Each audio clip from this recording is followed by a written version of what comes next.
You know I try to be a good man, I always give it my best. But truth be told, someday I wanna go to the wild, wild west. And now, live from our Smokehouse studio, it's time for Real Estate Jerky. All your real estate questions answered by our provocatively lean expert host, Ed Parcaut, MBA, veteran, and president of Lending for Living. And today's special expert guest, real estate advice you won't find anywhere else. Plenty to chew on, starting now. Good afternoon. I'm Ed Parcaut, your host, and it's great to be here with my special guest, Jeff Yonamine. Yep. I guess you got that right? Yep. All right. He's from Exchange Resources Incorporated. Jeff, 1031 Exchange is definitely a leap for this show. Our number one goal here on Real Estate Jerky is to help you, our listeners, learn about home ownership, how you can take advantage of the simplest way to build personal wealth in America, which is home ownership. Through the course of building personal wealth through home ownership, there's many other ways to invest, and that's what we're going to talk about today. Jeff, tell us a little bit about yourself. Let's start with where you're from. Sure. I'm from Sacramento. Was from originally Hawaii. And I moved out here. Started doing real estate. So I've been doing 1031 exchanges for over 30 years. Okay. Let's go back to Hawaii. What island were you on? Oahu, North Shore. How long were you there? About 10 years. And the family actually lived on the windward side. Okay. So as a child or as an adult were you there? As an adult. Okay. Yeah. All right. Yeah, my wife's from Oahu. You know, we visited, but, you know, it's one of those things. You got to go everywhere in the world, not just back to Hawaii, right? Yes, that is true. All right. So you've been in the real estate industry for how long? Over 30 years. Okay. Well, you beat me. I've only been doing it for about 24 years. So on that, now you're in a specific niche of our industry, the real estate industry, which is 1031 exchanges, correct? Correct. And for most people, they have no idea what a 1031 exchange is. So why don't you if there's a definition you can give us about it? Is it too broad to talk like that? No, 1031 exchanges are basically for everything and anything except your primary residence. All right. So if I have a rental property and Yes. I want to sell it, and then instead of taking the capital gains at that time, I can push that into another property, correct? Right. You can defer it by buying other like-kind property. Right. And that's the key, like kind. Because Correct. it doesn't have to be exactly the same. It just has to be like kind, right? Right. Held for investment is the term that the IRS uses for like kind. So it's not very specific where you say rental house to rental house. Right. It could be rental house to ag land, rental house to commercial, rental house to apartments. Well, yeah, because I know one of our hosts that we have on here, Betsy, she called you about I think it was vacant land. Yes. And I was like, I didn't think you could do it. And she's like, yeah, you can. So how do you do that? You just have to... Because it's classified as or declared as investment property. So that's just it. That is it. So and that's how the IRS... So as long as it's investment property from investment property to other investment property? Correct. Okay. Would that include like a second home up in Tahoe? Yes. So there's very specific guidelines for second homes. Right. So second homes is you have to rent it out minimum 14 days per 12-month cycles for two 12-month cycles. And then your personal use cannot be more than 14 days for each 12-month cycle for the first 2 months. First two. Or 10% of whatever you rented it out. Okay. So basically, for that first 2 years or first 2 months? First 2 years. Okay. So basically, it has to be a rental the first 2 years. And then after that, it could be more like a second home where you rent out more, the equal amount or less. Correct. Right? Okay. So that's how they're doing it. Because I heard about it. I heard about some people selling homes over in the Bay Area that were rentals and then buying places up in Tahoe. And I didn't know how they're doing it. Now I know. Yep. It's part of the code now. Because before it was no man's land. You couldn't do it, regardless of what the IRS said, right? They just said second homes don't qualify because you have personal use. Right. So how did they get around that?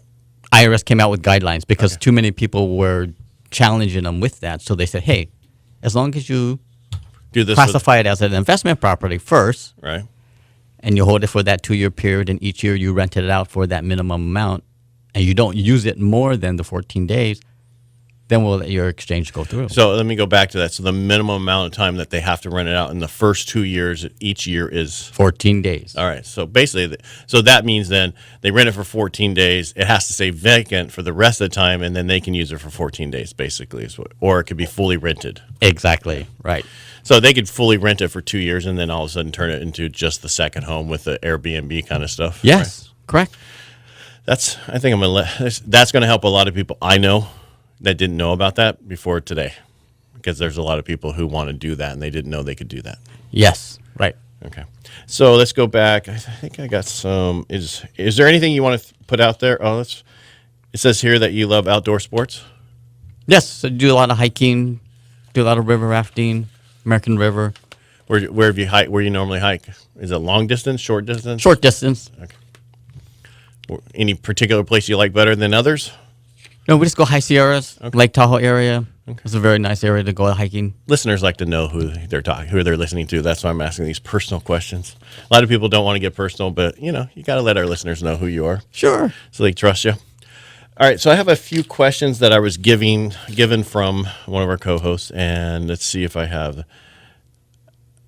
All right, so to do this, you have to identify properties, I guess. There's key things that we have to do. Is there like a way you want to explain it? Sure. The number one thing.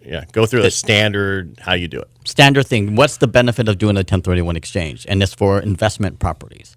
So like you were saying is to help your clients accumulate that wealth. Mm-hmm.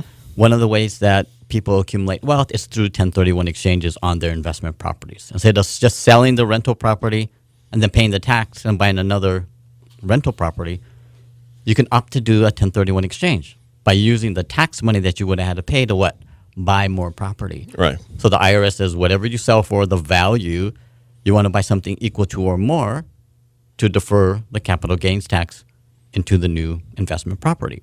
So that's why the IRS says this is one of the factors is to create the wealth factor, right? Mm-hmm. So guidelines for the 1031 exchanges, all the net proceeds, your money, their money, must roll over to the new property as the down payment. Second thing is any debts that are paid off, you acquire equal to or greater amount of new debt, and that's why we say value to value. And to just keep title the same. Whoever owns the property is going to be the owner of the new property. Okay, so debt to debt. Yes. So basically if they're selling a property that's worth $1 million and they have $500,000 in debt on it, yep, then they have to buy the next property and they have $500,000 in debt on it, or bring in $500,000 of new cash to offset that debt. So they could buy for $1 million cash.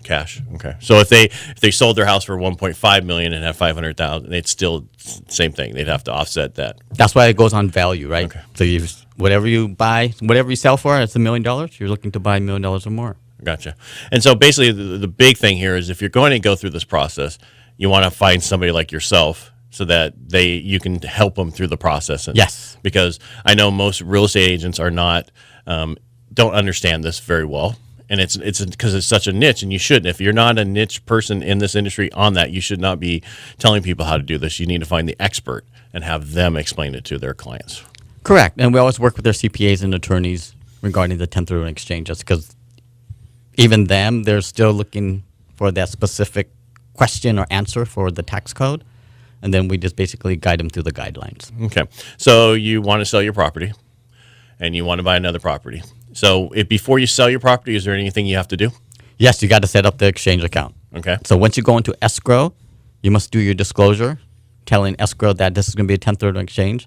So what happens is we show up, the exchange company, as the seller for the benefit of the seller, and then the money comes to us to hold. Because if the money goes to them, game over, just pay your tax. Now, how long? So don't they have a period of time they have to identify properties and they have to what they're going to do? Yes. So the IRS timeline starts the day of closing. Okay. So you have 180 days to complete the exchange, but the first 45 days is when you have to identify the replacement property. Okay. All right. And we have to go to break in a minute. We're at about 30 seconds. So before we get too deep in this, I want to go to break and then come back and we'll get really deep into this. Is that okay? That is okay. All right. We'll be right back with Jeff Yonamine. Is that correct? Exchange Resources Inc. talking about 1031 exchanges. It's a unique real estate tax shelter and investment strategy to help you build personal wealth. Remember, if you have any questions or comments, please dial pound 250, say the keyword real estate jerky. And again, that's pound 250, say the key phrase real estate jerky. Leave us your questions or comments, and we'll talk to you when we get back.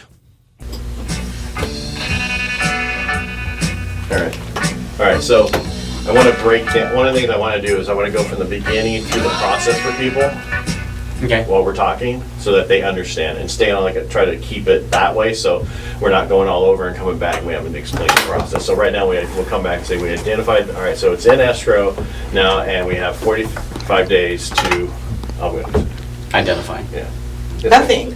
You have two rookies in there going, well, it's like a no-brainer. Why does anybody do it the regular way? Because they don't know about it. Agents Right, they don't don't explain know. it to them. Well, I was just saying, I think as a realtor, tell me if I'm wrong, you better know what's out there, and you better have some relationships so that you could affect, or you get involved with some property owners, business, real estate owners who have relationships so that you can actuate those kinds of exchanges. Right. And that's why the number one thing is, since the agents don't know, they don't set it up. Right. And we've been getting calls like that already. So, I just closed. Too late. Sorry, Charlie. Yeah, right? too late. Yeah, because you're the intermediary. And the money. And the thing that fascinated me is that this has been in place since the 20s. 1921. Yes, It's over about 100 years old. yes. Somebody really smart with a lot of shit put that together way back then. No, seriously. No, it was probably, I was trying to find out who it was. Was it like a Huntington or a Hearst or who put this together? Because it's brilliant. You know. I'm surprised they haven't taken it away. They were trying to under tax reform. Oh, really?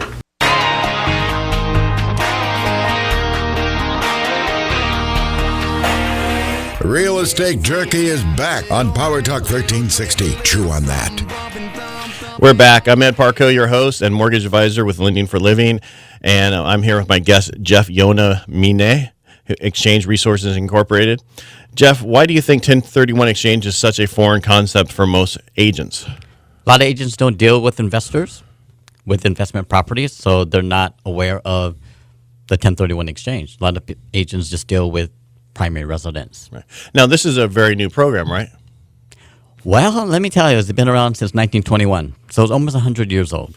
So then the question would be, why don't realtors know about this program? It used to be very hard to do 1031 exchanges until they came out in the 90s with the delayed form of the new tax code. All right, so in the when in the 90s, remember? Because you've been doing this for 30 years. So Right, because before, when I started, it had to be done all on a simultaneous basis. So if you wanted my property, I didn't want yours, and we had to find other people to buy each other's properties to coordinate a 1031 exchange. So it might be a 4-way, 5-way, 6-way type of transaction. Which is very hard to do. And that's why a lot of people didn't do them. Right. So now they can do it easily. And you're not connected to the other people. So they Right. set it up where you can be disconnected. All right. So I'm not relying upon you to trade with me. I could just sell to you and then go find my other property by myself. Okay. So let's go back to where we left off at the break. Our property's in escrow, right? Because we listed it, it's in escrow, and we have 45 days. Is that where we left off? Right. Right. So you have it in escrow, you list it, you got to do your disclosure that you're doing a 1031 exchange. Okay. Then once happens, then escrow is going to set up the closing statement to show the exchange company as the seller, for the seller. The money comes to the exchange company as the qualified intermediary for the IRS to hold that money. If they receive any of that money, it becomes taxable. Right. So that means if somebody hasn't identified that they're going to do a 1031 exchange, their house goes in there, their investment property goes into escrow, they sell it, they close, they get the check. They can't do a 1031 exchange anymore, Nope, right? they can't, because they they're have- not going to go backwards and redo it. Right. So now they have to pay capital gains on any increase. Right. So, all right, so let's go back the way to properly do it. So we're in the escrow now. We have to identify properties, right? And it doesn't start until what you actually close. Oh, it doesn't. Right. So it's not escrow because you're only in escrow period. So it has to actually close to start your time frames. All right, and then the time frame once it closes, You have 180 days, which is approximately 6 months to complete the exchange. Okay. First 45 days of the 180 days, you must identify the replacement property. And this is after it closed. After it closes. I just want to reiterate that to our listeners. Yes. All right. So if I go identify, is there so many properties I should identify, or? Yeah, you got two rules. Okay. First rule is 3 properties. You could do first choice, second choice, third choice, and it could be any value. $1 million, $2 million, $3 million, whatever value that is. Okay. Once you go to 4 properties, you automatically drop down to rule number 2, which is called the 200% rule. That is where you can identify as many properties as you want, but then you got to give a fair market value to each property, add them all up, and the total value of all the properties you identify cannot exceed twice the value what you sold. Those forms, or whatever form you use, rule 1 or 2, must be sent back to the exchange company to hold by the end of the 45th day. Which is the better way to do it? It all depends on the client. Okay. So if you're going to increase your wealth, then you'll probably stick to rule number 1, 3 properties, first choice, second choice, third choice, because you're going up in value trying to buy properties equal to or more. Okay. Once you do the second rule, a lot of people go, why would you use the second rule? Is when you want to retire, set up your estate plan.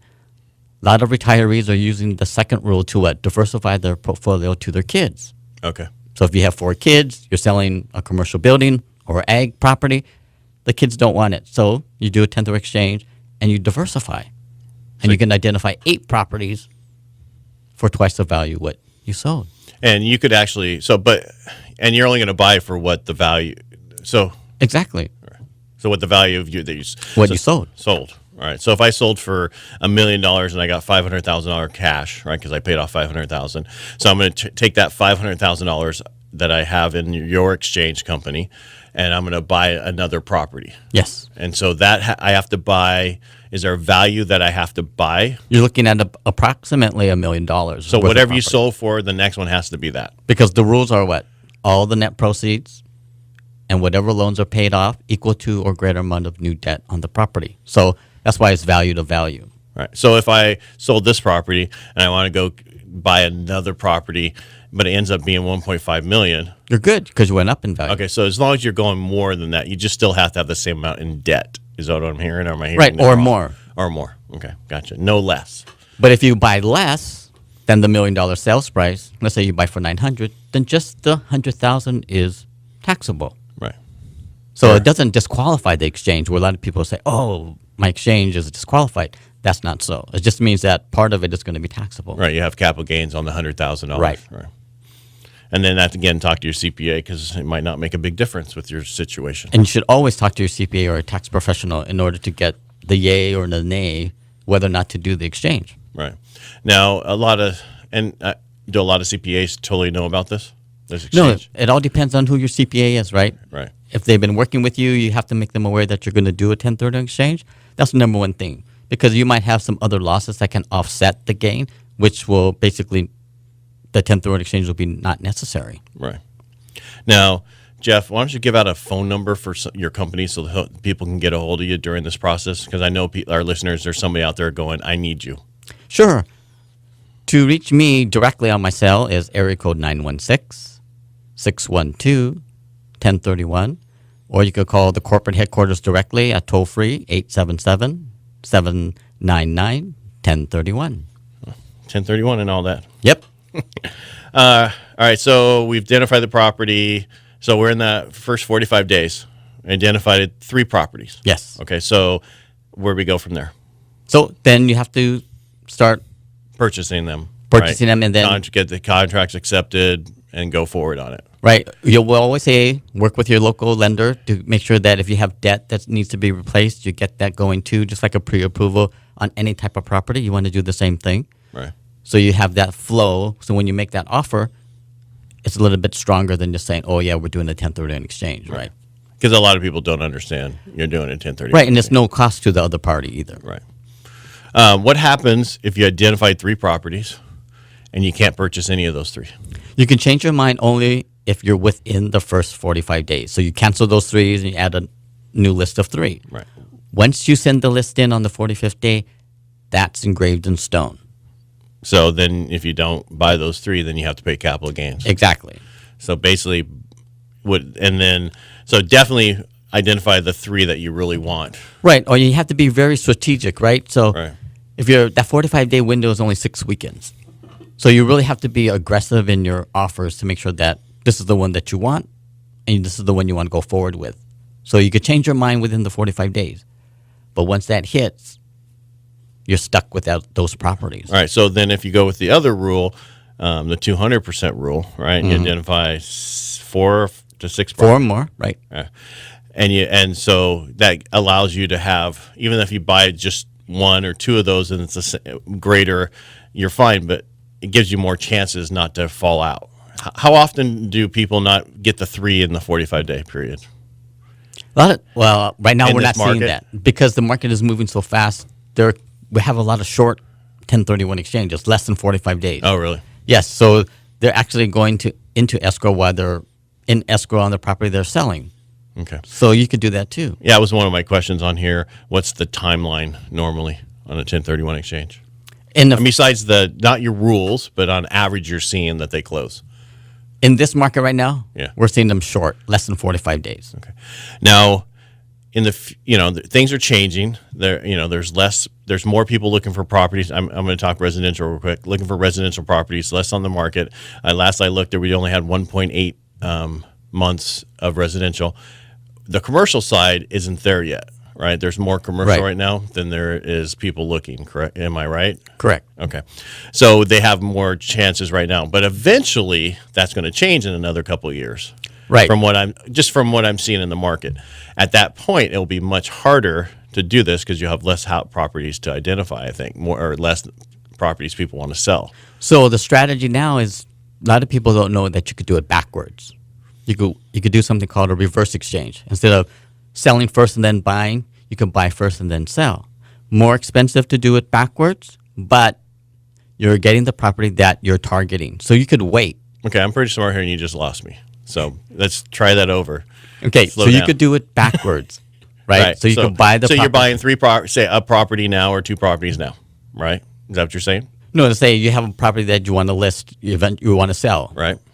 And then if the market's tight, you go, I'm not going to sell it because I got 45 days to identify a property. Okay. So I'm going to come to you and say, okay, Ed, let's go look for the property first. All right. Oh, so basically, you find the properties first, get Yep. them in escrow, and then get your property in escrow and do the exchange. Right. And then you can buy first and close it and then sell because you know you could sell it, right? Because we have a tight market. That as long as you have enough cash and Financial reserve, wherewithal to go ahead and that. do the buy. Right. But at least you're identifying the properties first, and that's what you have to do now with residential. I mean, if you're going to sell your house, you got to go find your other house first because otherwise you could be without a house. right.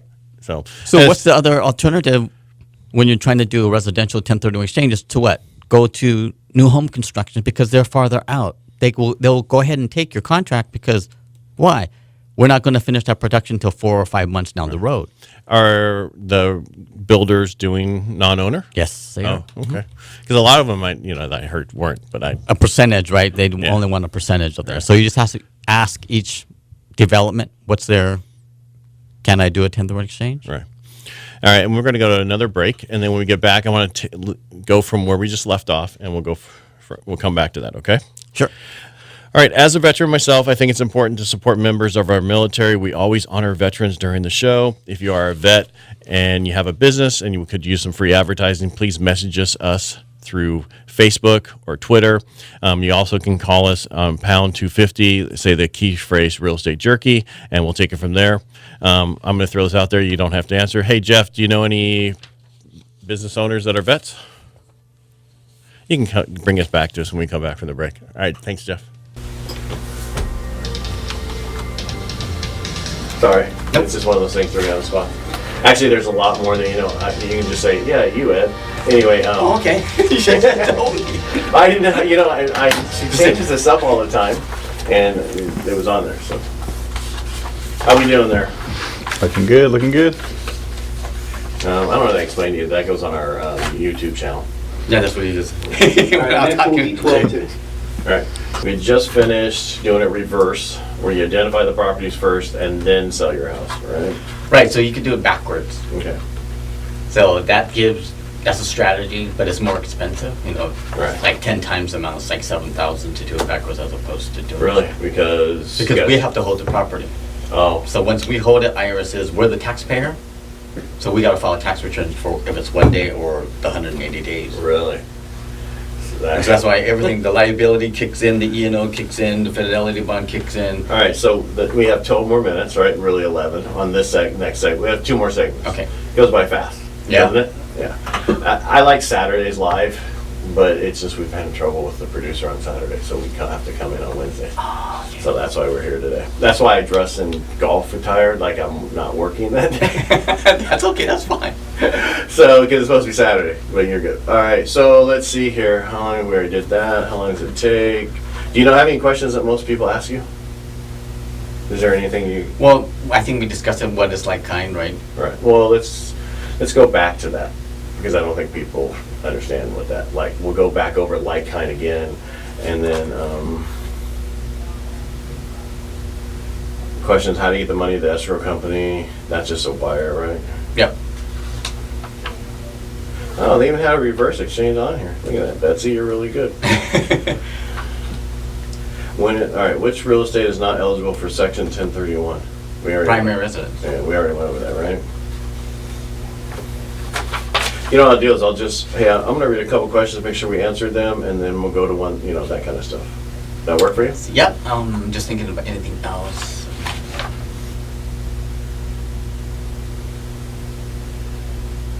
No, this is I just want to re-go over it because this is fascinating. Most people are going to go, what? I could save what? I could have saved how much? Right. Right? All right.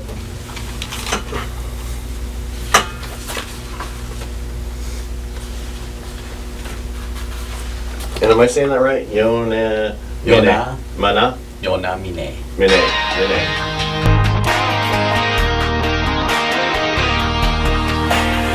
Real Estate Jerky is back on Power Talk 1360. Chew on that. Hey, we're back with my guest, Jeff Yonamine. I keep trying. Exchange Resources Inc. Jeff, in your bio, it says you've been working with your team at Exchange Resources for years. Expand on that to our listeners who are thinking of using Exchange Resources for a 1031 exchange. So what's years? How long? Years is I've been doing it for 30 years. You have? How long have you been with the exchange company? This one? Since the inception. Really? So, yes. So we actually were part of Chicago Title under the trust aspect. Okay. So we did a little bit more than 1031 exchanges. But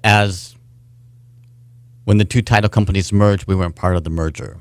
So that basically we got rolled out and stayed independent. Okay. So we're owned by the attorneys that actually were part of the exchange company when we were with the title company. So we've been there ever since the inception in 1999. Oh, there you go. Okay. All right. And I want to go back to where we left off. We were talking about reverse exchanges. And then we were talking about I want to go over a few other things that we talked about. Let's go over what's a deferred exchange. Deferred exchange is basically called the delayed exchange. So these are the typical guidelines where you hear the 180 days, the 45 days. That's a delayed or a deferred exchange. So you're deferring capital gains tax. Well, any type of exchange is deferred exchange, right? Right. Either reverse, straightforward, simultaneous, or delayed. So that's just basically the exchange period that you're talking about. Right. No, because they call it 1031 tax deferred exchanges, as opposed to everyone says 1031 tax free exchanges. They're not tax free. They're It's just tax deferred. So eventually you'll pay the tax, just not today. But it allows you to increase your net worth by not paying it today. Right. Yeah. And then there's other strategies as you get up there Right. to kind of downsize and start using it to help you out in your retirement years. Because that would probably have to do with depreciation and other stuff like that? Yes. Or? Okay. All right. And that would be talk to your CPA. Right. All right. All right. I'm going to have a few more questions. What qualifies as like-kind realty under the 1031 exchange rule? So initially we said like kind is anything and everything except your primary residence. Right. So primary residence falls under a different tax code, section 121. All investment properties. No matter what it is. Right. Real estate for Land. real estate, land, ag, Hotels? commercial, hotels. That's why everything that you see out there Right. can be sold under a 1031 exchange. Right. So if you have investment property, don't pay capital gains. Get an exchange company from the beginning. If you're thinking about selling it, contact an exchange company, get it going. Right. And that's why raw land also qualifies because it doesn't say income producing. Just It says held for investment. Gotcha. All right. So again, what's not eligible would just be primary residence. When is a gain or loss recognized? That would be in the end, right? Correct. When you sell and not do another tender exchange on the property, or if you pass away, right? So here again, work with your attorney and estate planner, because if it's upon your death, then it goes to your beneficiaries. And then they have Step up in basis. Gotcha. So the role of the qualified intermediary in an exchange, that would be you, what you guys do, correct? Right. We're a holding company. Okay, basically they sell the property, the money comes to you guys. They don't touch it, because if they touch it, then they have to pay capital gains on it. Correct. They identify the next property. You guys wire the money to escrow. Yes. When needed. And how long does that normally take? So when I'm talking, all right, so they are identified, they closed on their current house, you have the money, they're in escrow, it's a 30-day escrow. How long does it take you to get the money to escrow? The next day. Okay, so it's just a wire. It's a wire, okay. right. I think we went over time limitations, right? Yep, 180 days. Right. And 45 days to identify, and if you don't pick one of those properties and go forward in those 45 days, you got to pay capital gains. Yep. So make sure you pick the right properties. Yes. And like you said, if you, in this market or in any market, it's better to identify the properties you want first, and then you can do a reverse exchange, right? Or you even identifying the properties, you can still get them in So how about this? I want to sell my building, but I don't know if I can find the other properties out there. I found 2 buildings. I get them under contract, but I do it for 60 days. Then I find a seller, someone who wants to buy my property. Can I still just do a regular exchange instead of reverse? So you say, what? On your contract on the sale, 30 you say- days. Exactly, 30, 45 days, close, transfer funds over to the new property. So Then it's basically, straightforward. that's how I would tell people if they're going to do it, especially if they're going to do single family home was an investment property, and they're going to want to buy a property up in Tahoe or someplace else. Go identify that property, get it under contract for 60 days, and then go sell the other house, because Right. the other house will sell.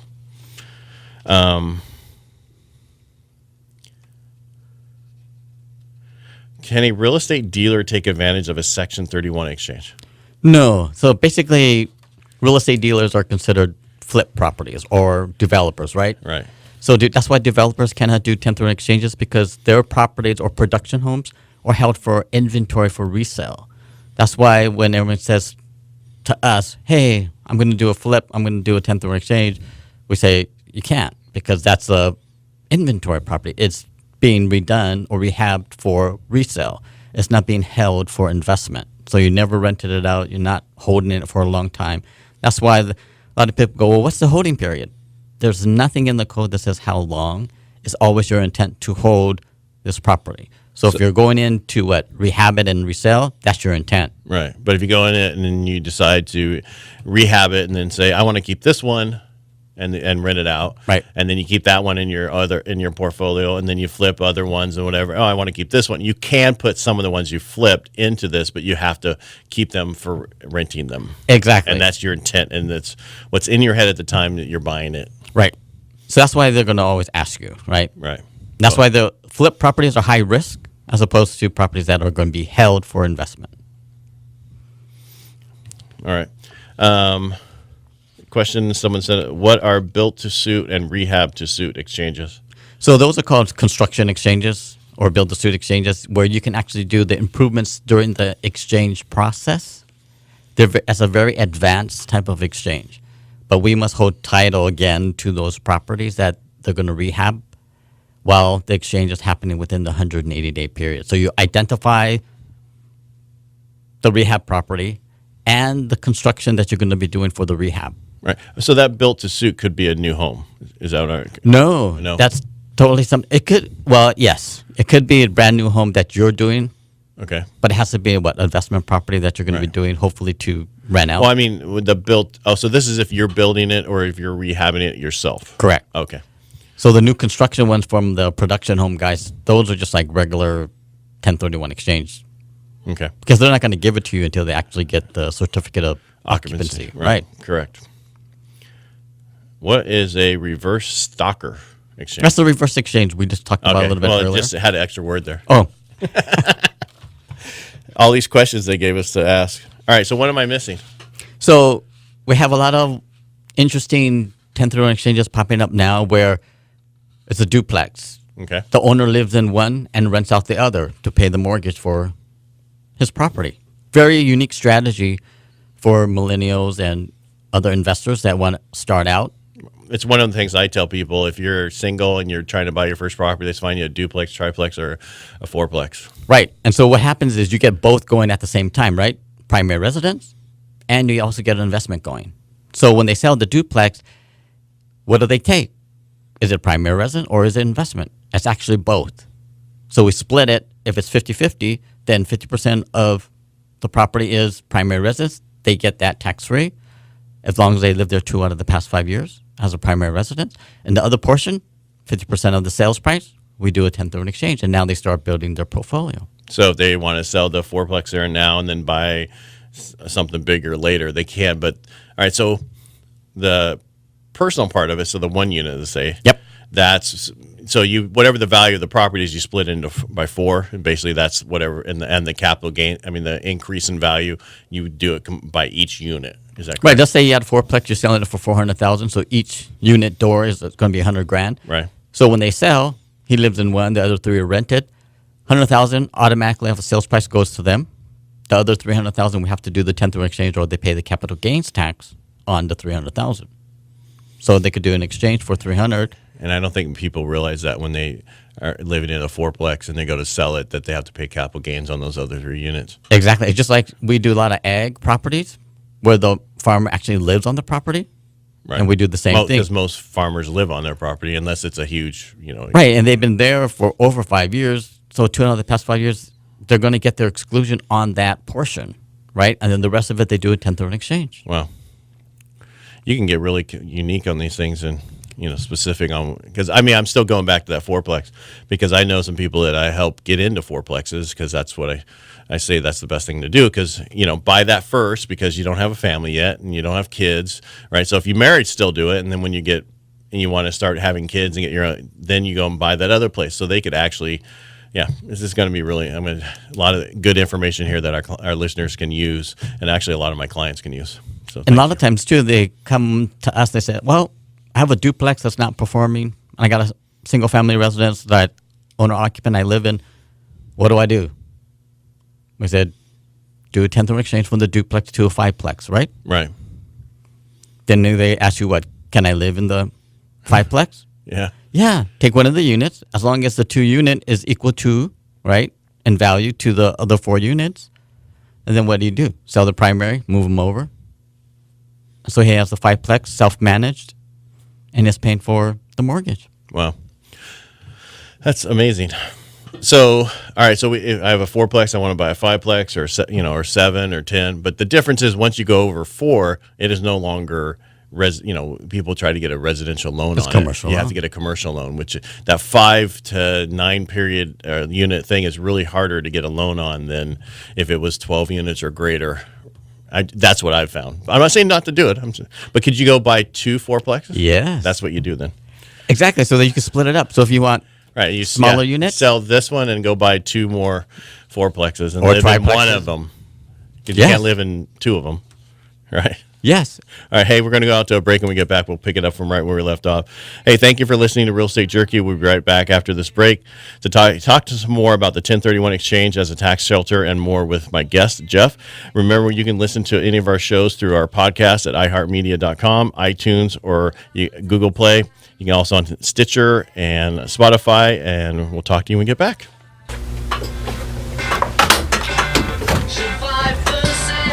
Oh, this is much faster than I thought it was going to go today. Guess it's for most people, it's a boring subject, but it's not right now. Last segment will be 11 minutes. Does Marlene have anything? I think she's on the phone. Do you guys have any questions? Is it like, No, it's super interesting, going right along. that's why I wonder if there's any other question.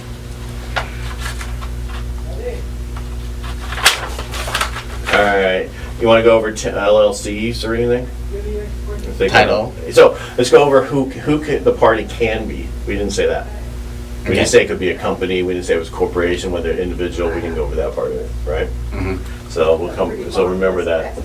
Okay, I'll put that. Is there anything seller financing affect 1031 exchanges? No, that could also offset the debt requirement, right? So if you have a $500,000 debt requirement. Oh, so just have the seller do the financing. Exactly, so you can do that. I didn't know if you had any questions.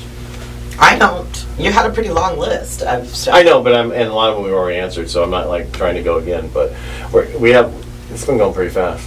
This is a pretty good, interesting subject. You got it. That's why I was asking. No, but I think it's really interesting. I was like, oh, if I had 6 people that had $50,000, then I would go and do. That's a good question. Go into a new construction because they're finally building all kind of crap up in Stockton, right? right. And go in there and buy. Build that's going in and knowing that, saying that the intent is it's an investment property, nobody's going to live in it, and because now the market's going up, right? You turn around, you sell that one.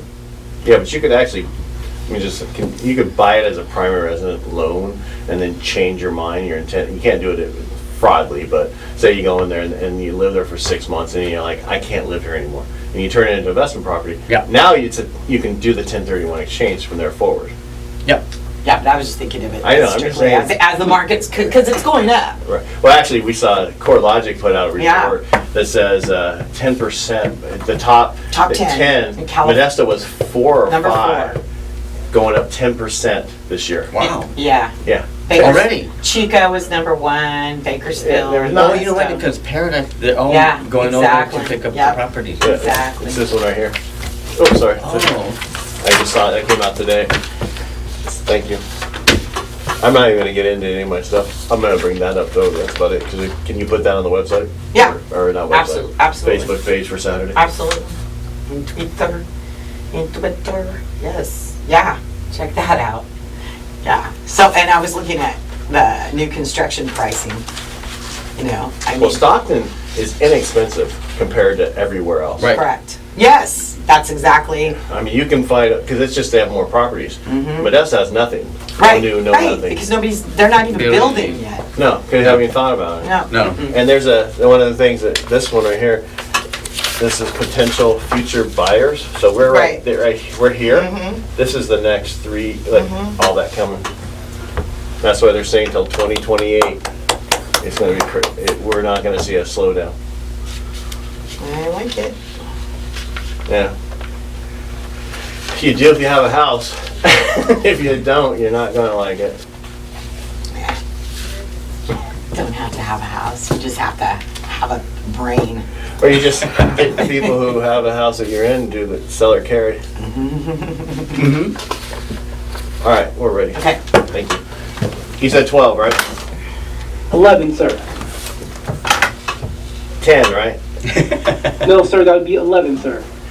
No, did that include my minute? Oh, correct, sir.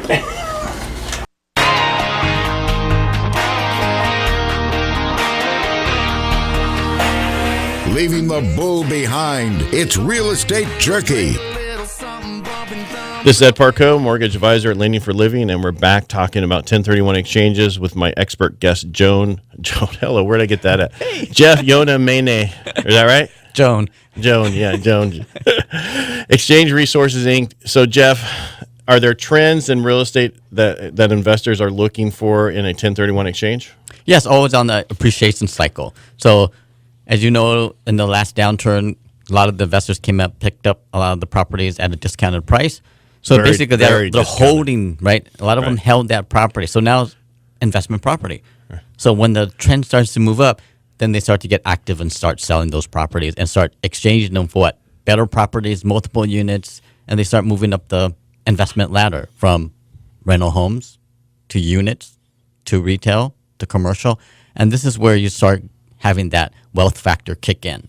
And that's why 1031 exchange is so powerful, because during these cycles, you always want to look for those types of properties. Yeah, because I know a lot of people during the downturn, they bought hundreds of properties. Yes. And they still have them, and they're probably looking at what you're saying is to sell them, because right now would be a good time to sell those and then put it into commercial, because commercial is still inexpensive, right? Right, because it's lagging the residential side, right? So that's why if you sell the residential properties, and you could sell multiple rentals, and then basically put them all into one property. Right. Or you could do apartments. Yes. Yeah. Right. And then have more units and not have to worry about people. Exactly. And then have on-site person and all that. Now you're really getting into commercial. Right. And as an investor. That's amazing. Let's go back to where we left off. I think one of the questions I was having is there any particular person that can't do exchanges?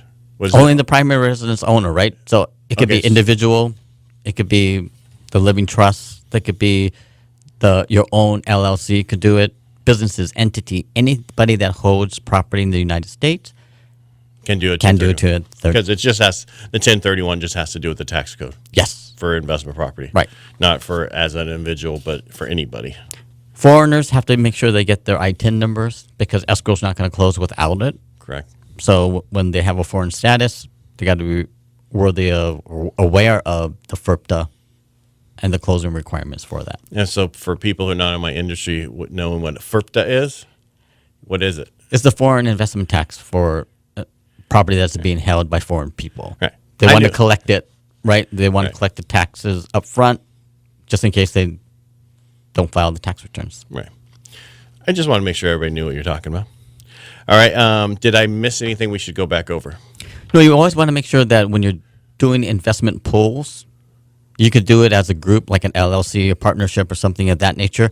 But you got to remember, when you sell, that LLC or partnership has to do the 1031 exchange also. So the individuals within the partnership won't be able to do the 1031 exchange because they're not the owner. They are the owners of the partnership, not of the property. Okay, so the LLC has to do it, not the managers or whatever they're called in the LLC, right? So it's better to So Ed, you and I want to do a 1031 exchange, or we want to start investing, right? Right. So we have to look at an exit strategy. So we shouldn't do LLC Ed and Jeff. We should do LLC Ed, tenants in common with LLC Jeff, and then hold the property as tenants in common. And then as we get ready to sell down the road, then we could either stay together, right, or we could go our separate ways because we're not bound together within that partnership. We're basically two separate entities. So, but if we were in the same LLC and we went to do the 1031 exchange, we could never get the property separated out of there for each individual, right? You would have to dissolve the LLC. And then take capital gains. Right? Then you drop it into the individuals, and then you would do the 1031 exchange. But the IRS and the Franchise Tax Board, this is where they're looking to do audits. And that's why we say always get your CPA, tax attorney involved when you start dealing with partnerships and multi-member LLCs. So basically, if somebody was thinking about doing this, the best thing for them to do is to call you. And then we check to see who holds title. At is throw your number out there again so Yep. they can call you. They can call us at area code 916-612-1031. Because I'm sure listeners come on throughout the hour. They don't always listen to the whole thing, because you never know when you're driving in the car, but you can always listen to our podcast. And I don't know if you knew that, but we turn this into a podcast right afterwards. Thanks. Yeah. So then eventually we'll have it on our YouTube channel under Real Estate Jerky. All right, let's go see here All right, so let's go back. So we do two LLCs, so that way if I want to be separate, I want to buy, because then I could buy with my LLC with another person who has LLC, right, some other properties, and I'm not stuck with one property. So is it better to purchase the stuff with the LLC or buy as an individual? Either or, depending on what your structure is and how you want to hold. Like if it's your first investment, a lot of people do it as an individual because they only have that one investment property. So as you get more sophisticated and you get more properties, you probably want more asset protection. So that's where you need to talk to your tax attorney, CPA, to make sure you have your structures right. So if you're first starting off, it's okay to do it with it as yourself, but when should you become an LLC? Is there a certain, would you say, rule, like if I have 5 properties, after the second property, third property, 10 properties? It really depends upon the individual, because we have people that have 5 or 6 properties that don't. And then we have ones that have 1 or 2, but they want that asset protection, right? So they put it into the LLC. Well, if they put it into a trust, wouldn't they have the same asset protection? Ah, good point. So that's why it's a little bit different. Because I'm just asking.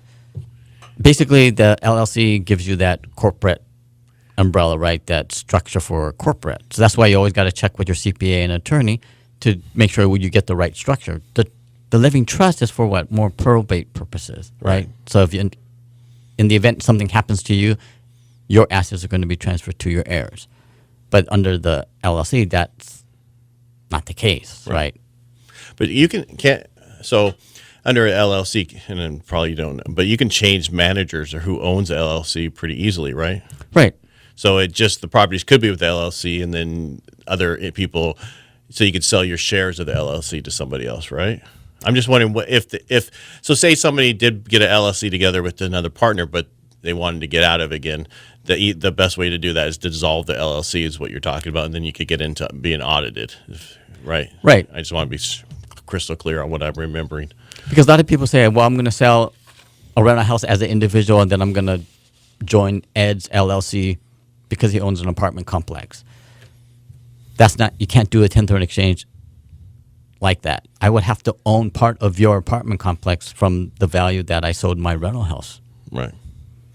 Now, there's one more question I saw in there. It says, there alternative to the 1031 exchanges when it comes to real estate held by partnerships or LLC, or is that just what we were going over? That's what we were just going over. Sure. As far as, it's always holding so that's why we always check title to make sure that the seller is going to be the buyer.